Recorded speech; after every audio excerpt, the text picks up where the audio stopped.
ഹയ്യം വ മയ്യിത്ത. ചില മഹാന്മാർ അങ്ങനെ ഹയ്യം വ മയ്യിത്ത. ഇപ്പൊ മിനിയാന്ന് നിങ്ങൾ പത്രത്തിൽ വായിച്ചില്ലേ, ചെറുവാടിയിലെ ഏഴുമല ഉസ്താദിന്റെ ഖബർ. എന്തൊരു അത്ഭുതമാണിത്. തമാശയാണെന്ന് കരുതിയോ നിങ്ങൾ പത്രത്തിൽ കണ്ടപ്പോ? എല്ലാ പത്രങ്ങളും ആ വാർത്ത റിപ്പോർട്ട് ചെയ്തു. സംഗതി സത്യമാണ്, ഹക്കാണ്. ഡോക്ടർ അബ്ദുൽ ലത്തീഫ് EN മഹ്മൂദ് മുസ്ലിയാരുടെ മകനാ, അഥവാ ഏഴുമല ഉസ്താദിന്റെ മകന്റെ മകനാ. ഞാൻ അദ്ദേഹവുമായിട്ട് മിനിയാന്ന് വിളിച്ച് നേരിട്ട് ഇതിന്റെ നിജസ്ഥിതി ബോധ്യപ്പെടുത്തുകയും അതോടൊപ്പം തന്നെ അവിടെ പോയി കാണുകയും ഖബർ സിയാറത്ത് ചെയ്യുകയും ചെയ്തു. പോയി സിയാറത്ത് ചെയ്യണം, ചെറിയ സംഗതിയാണ് ആ കണ്ടത്. ഏഴുമല ഉസ്താദ് ഞങ്ങളെ നാട്ടിലൊക്കെ ദർശനം നടത്തിയിട്ടുണ്ട്. വലിയ സൂക്ഷ്മതയായിരുന്നു. കൊട ചൂടാതെ മനുഷ്യൻ നടക്കൂലായിരുന്നു. കൊട ചൂടാതെ നടക്കൂല. അന്യ പെണ്ണുങ്ങളുടെ മുഖത്തൊക്കെ കണ്ണ് വീഴുമോ എന്ന് പേടിച്ചിട്ട് കൊട ചൂടിയായിട്ടായിരുന്നു പെണ്ണല്ല ഈ നടക്കണ ആണ്. അത്രയും നല്ല ജീവിതമായിരുന്നു. തൊട്ടടുത്തുള്ള അയൽവാസി പാല് കൊണ്ടുവന്ന് കൊടുത്തപ്പം ആ പാല് കുടിക്കാതിരുന്നപ്പോ മക്കള് ചോദിച്ചത്രേ, മഹമ്മദുലേര് പറഞ്ഞല്ലോ, ജീവിതകാലത്ത് പറഞ്ഞതാ.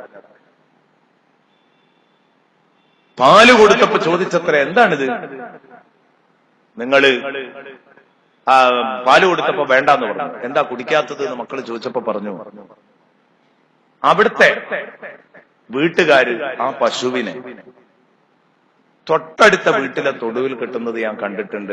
അവർക്കത് ഇഷ്ടല്ല. പലപ്പോഴും അവർ പറഞ്ഞിട്ടുണ്ട്, അവനാന്റെ തൊടുവ് കെട്ടിയാ പോരെ പശുവിനെ, ആ പുല്ല് തിന്ന പാല് എനിക്ക് വേണ്ട.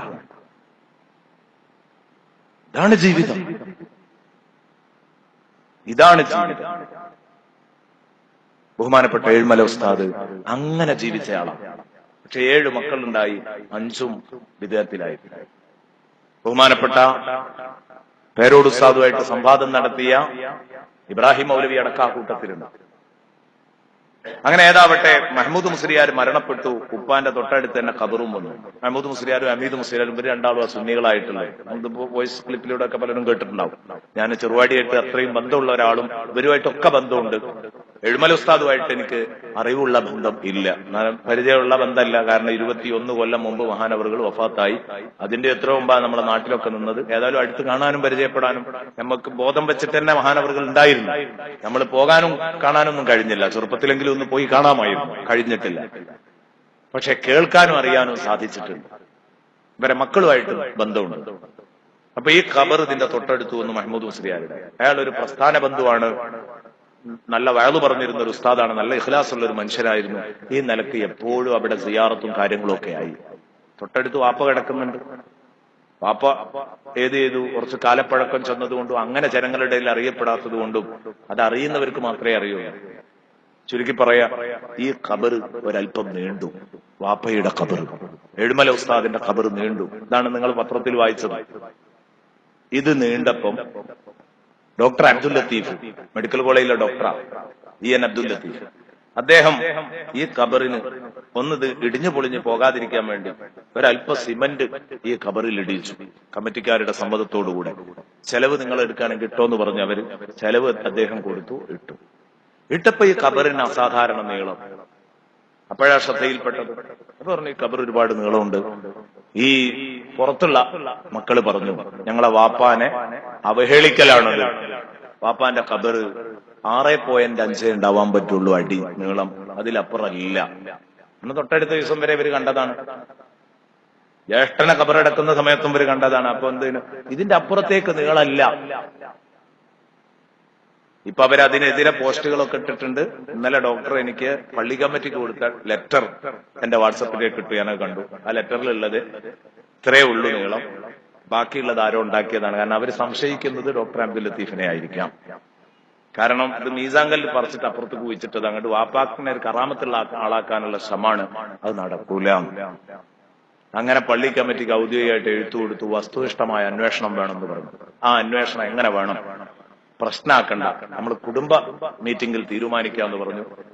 കുടുംബ മീറ്റിംഗിൽ ഒത്തുകൂടിയപ്പോ ഡോക്ടർ പറഞ്ഞു, നമുക്കത് പരിശോധിച്ച് കളയാം, നിങ്ങൾക്ക് അങ്ങനെ ഉറപ്പുണ്ടെങ്കിൽ അവിടെ പോയിട്ട് നോക്കി അറിയാലോ, മീസാങ്കല്ല് നീക്കിനോ അല്ലേ.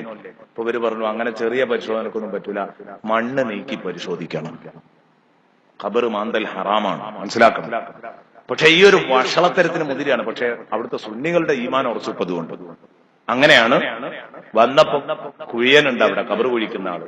അയാളോട് മണ്ണ് നീക്കാൻ പറഞ്ഞപ്പോ അയാൾ ആൺകുട്ടികളെ മാതിരി പറഞ്ഞു, ഞാൻ കബർ കുഴിക്കലുള്ളൂ മാന്തലില്ല പറഞ്ഞു. ഞാൻ കബർ കുഴിക്കലുള്ളൂ മാന്തലില്ല, നിങ്ങൾക്ക് സംശയം ഉണ്ടെങ്കിൽ നിങ്ങൾ മാന്തിക്കോളി. ഇത് പറഞ്ഞപ്പോ ഇവർക്ക് പിന്നെ ഇതിൽ ബേജാറൊന്നുമില്ലല്ലോ. ഇബ്രാഹിം മൗലവി നമ്മൾ മാന്തിക്കോളാം. അങ്ങനെയാണ് മാന്തി. നിങ്ങളാ വീഡിയോയിൽ കാണുന്നുണ്ട് ആ മാന്തിനതൊക്കെ. അങ്ങനെ മാന്തി നോക്കുമ്പോ ആദ്യം തലയുടെ ഭാഗത്താണ് സംശയം പറഞ്ഞിരുന്നത്. അപ്പൊ തലയുടെ ഭാഗത്ത് നിന്ന് ആ മീസാങ്കല്ല് മാത്രം കണ്ടെടുക്കുക, അതിന്റെ ചുവട്ടിൽ മൂടുകല്ലുണ്ടെങ്കിൽ അതിൽ ഉറപ്പിച്ചൂടെ എന്ന് വെച്ചു. തലയുടെ ഭാഗത്തുള്ള മീസാങ്കല്ല് മാത്രം ഇളക്കിയിട്ട് അതിന്റെ ചുവട്ടിൽ മൂടുകല്ലുണ്ടെങ്കിൽ പിന്നെ നീണ്ടുന്നാണല്ലോ, അല്ലെ മൂടുകല്ലുണ്ടാവില്ലല്ലോ, അത് നീക്കി വെച്ചതാണെങ്കിൽ.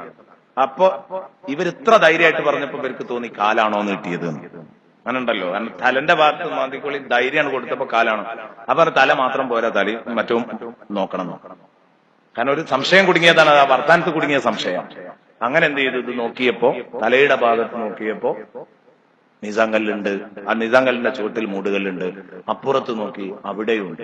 ആദ്യം അയാൾ പറഞ്ഞു ഇവിടെ ഇപ്പം മൂടുകല്ലുണ്ട്, അപ്പൊ ഇത് ശരിയാ, അപ്പൊ അതാ തെറ്റ്. അതുകൊണ്ട് ഇവിടുന്നാണ്ട് അളക്കുക, 5-6 പിടിക്കുക, ഇങ്ങോട്ടുണ്ട് മാറ്റി കുഴിക്കുക. അപ്പൊ ഇവർ പറഞ്ഞു അതിനല്ല ഇവിടെ കൂടിയത്, ഇത് നീണ്ടണോ അല്ലേന്ന് ഉറപ്പുവരുത്താനാ കൂടാ. അതുകൊണ്ട് ഈ പണി എടുത്ത സ്ഥിതിക്ക് മറ്റവും കൂടി നിങ്ങൾ തന്നെ എടുക്കണം. എടുപ്പിച്ചു. അവിടെ ചെന്ന് നോക്കുമ്പോ അവിടെയുണ്ട് മൂടുകല്ല്. മൂടുകല്ലടക്കാണ് ഈ നീണ്ടിരിക്കുന്നു എന്ന് പറഞ്ഞത് നീണ്ടത്. സുബ്ഹാനല്ലാഹ്, എന്തൊരു അത്ഭുതം. നാട്ടുകാരൊക്കെ കൂടി മൗലവിയോട് അവിടുന്ന് സമ്മതിപ്പിച്ചിട്ടാ വിട്ടത്. സമ്മതിച്ചോന്ന് വെച്ചപ്പോ സമ്മതിച്ചു എന്ന് പറഞ്ഞു. പിന്നെ പോയിട്ട് പറഞ്ഞു അവിടെ പണ്ട് കല്ലെട്ടിക്കുഴി ഉണ്ടാവാൻ സാധ്യത ഉണ്ട്, അതിന്റെ മൂടുകല്ലായിരിക്കാം. പിന്നെ പറഞ്ഞു വാപ്പാന്റെ ഖബർ നേരത്തെ തന്നെ അത്ര ഉണ്ടായിരിക്കാം, ഞങ്ങൾ ധരിച്ചെടുത്ത് തെറ്റിയതായിരിക്കും. അവിടുന്നൊക്കെ സമ്മതിച്ചതാണ്.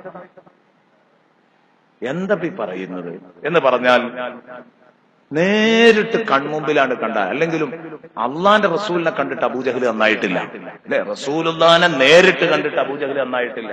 അപ്പൊ അതുകൊണ്ടൊന്നും ഒരാൾ നന്നാവാത്തതിൽ ബേജാറില്ല. പക്ഷേ നോക്കൂ നിങ്ങൾ, ഞാൻ പറഞ്ഞത് നസഹ ഖൗമഹു ഹയ്യം വ മയ്യിത്താ. മയ്യിത്തായി കിടക്കുന്ന ഉസ്താദ് ഉപദേശിക്കുകയാണ്, മക്കളെ നിങ്ങളെ റൂട്ട് ശരിയല്ല കേട്ടോ. ഞാൻ പറയുന്നത് എന്തൊക്കെ പറഞ്ഞാലും ഇപ്പം ബാക്കിയുള്ളവരൊക്കെ മുഖം രക്ഷിക്കാൻ വേണ്ടി സോഷ്യൽ മീഡിയകളിലൊക്കെ എന്ത് പറഞ്ഞാലും ഞാൻ ചോദിച്ചു അവിടുത്തെ ആളുകൾ ഇതിനെപ്പറ്റി എന്താ പ്രതികരിക്കുന്നതെന്ന് ചോദിച്ചു. സിയാറത്തിനാണ്. ഇപ്പൊ ഇവരാകെ പേടിച്ചിരുന്നത് വാപ്പാന്റെ ഖബർ ഒരു സിയാറത്ത് കേന്ദ്രമായിട്ട് മാറുമെന്നായിരുന്നു. അതിപ്പോ നല്ല മട്ടായി. കാരണം അണ്ണ മുറിയാത്ത സിയാറത്താ പാടും. ഒരു സമയത്തും ഒഴിവില്ല, ആളുകൾ ഇങ്ങനെ വന്നുകൊണ്ടിരിക്കുക. ഇത് ഇവരെന്നുണ്ടാക്കിയതാണ്. അപ്പൊ ഏതാവട്ടെ ഇപ്പൊ സോഷ്യൽ മീഡിയയിൽ മുഖം രക്ഷിക്കാൻ വേണ്ടി അവർ പലതും നടത്തുന്നു. പക്ഷെ അവിടുത്തെ ആളുകൾ ഇത് കണ്ടോലാണല്ലോ. ഞാൻ ചോദിച്ചു ഇവിടുത്തെ ആളുകൾ എന്താ പറയുന്നത്? ഇവിടുത്തെ ആളുകൾ നീണ്ടില്ല എന്നുള്ള പക്ഷത്തില്ല. ഇവിടുത്തെ ആളുകൾ ചോദിക്കുന്നത് അങ്ങനെ നീളുകയാണെങ്കിൽ റസൂലുള്ളാന്റെ ഖബറല്ലേ നീളേണ്ടത് എന്നാണ്. അവിടെയാണ് ഇപ്പോൾ അങ്ങനെ നീളുകയാണെങ്കിൽ റസൂലുള്ളാന്റെ ഖബറല്ലേ നീളേണ്ടത്. അങ്ങനെ ചോദിക്കാനൊരുങ്ങി എന്തൊക്കെ ചോദിക്കവിടെ, അല്ലേ? അവരെ പമ്പ കടത്താൻ എന്തൊരു എളുപ്പമാണ്. റസൂലുള്ളാന്റെ സഹാബത്തിൽ ചിലരെ തീയിലേക്ക് ഇട്ടിട്ട് കത്തിയിട്ടില്ല. മുമ്പ് ഇവിടെ പറഞ്ഞു തന്നിട്ടുണ്ട്. തീയിലേക്ക് ഇട്ടിട്ട് രോമം പോലും കരിയാത്ത